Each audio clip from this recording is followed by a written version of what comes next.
It seems that every time there is some sort of boycott, it tends to do absolutely nothing. We've continued to see this over and over again. We saw this with Avatar 2, having these activists for indigenous groups saying that the film spread a bad manner and a bad light about indigenous tribes in the real world, even though it's a fictional story. And yet we are seeing Avatar 2 break record numbers in the box office, having crossed $1.5 billion.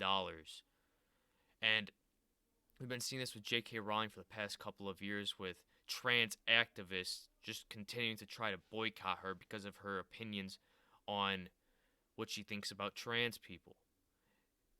And these boycotts go absolutely nowhere. It just shows you that these people have big mouths, but when it comes to actually accomplishing something and doing something, it goes absolutely nowhere. J.K. Rowling receives 18 million euros payout from her Harry Potter publishing company despite attempted boycott by trans activists. J.K. Rowling received 18 million from her publishing company in 1 year, it has been revealed.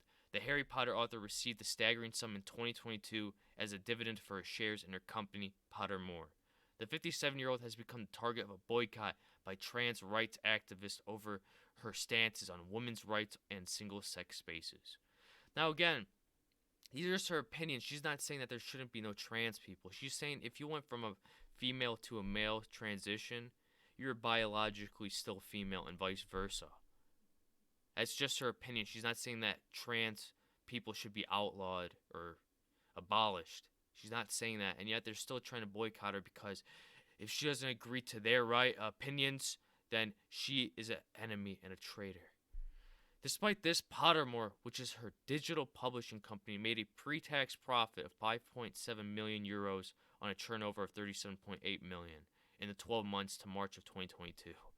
That's what? It's more than a 10% profit right there. It's still doing good. That's for sure. In December, the multi-millionaire author remarked that contrary to being canceled by her opponents, her book sales go up when they lash out at her. Every time some sort of boycott or backlash happens to somebody, it tends to bring more eyes to that person that is being backlashed at, and most of the time, it benefits them because it makes them better off. And in this case, we are seeing this with her book sales continuing to go up as she's continued to get many volumes of sales. And same thing with Avatar 2. We're seeing record-breaking box office numbers with that film, which many thought that it would fail because of the first one being a boring story and all it had going for it was the CGI. And then you also have these activists that are going after J.K. Rowling's upcoming, well, it's not her upcoming game, but about her creation for the Harry Potter franchise being Hogwarts Legacy.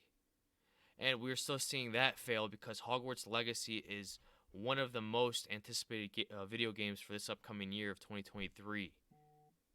And if everything goes as planned with the trailers and the gameplay that has been shown, this game can break record numbers. But then if it releases with a crap ton of bugs and such, then it won't do as well as many would be expecting. Because obviously, if a game comes out as buggy, be less player base and more of a spread of a bad of word of mouth going around about it. But it just continues to show that these people have big mouths, but get little to nothing done. Anyways, what are you guys' thoughts on this? I'd like to hear them. If you enjoyed, please subscribe. I'll catch you all in the next one. Bye-bye.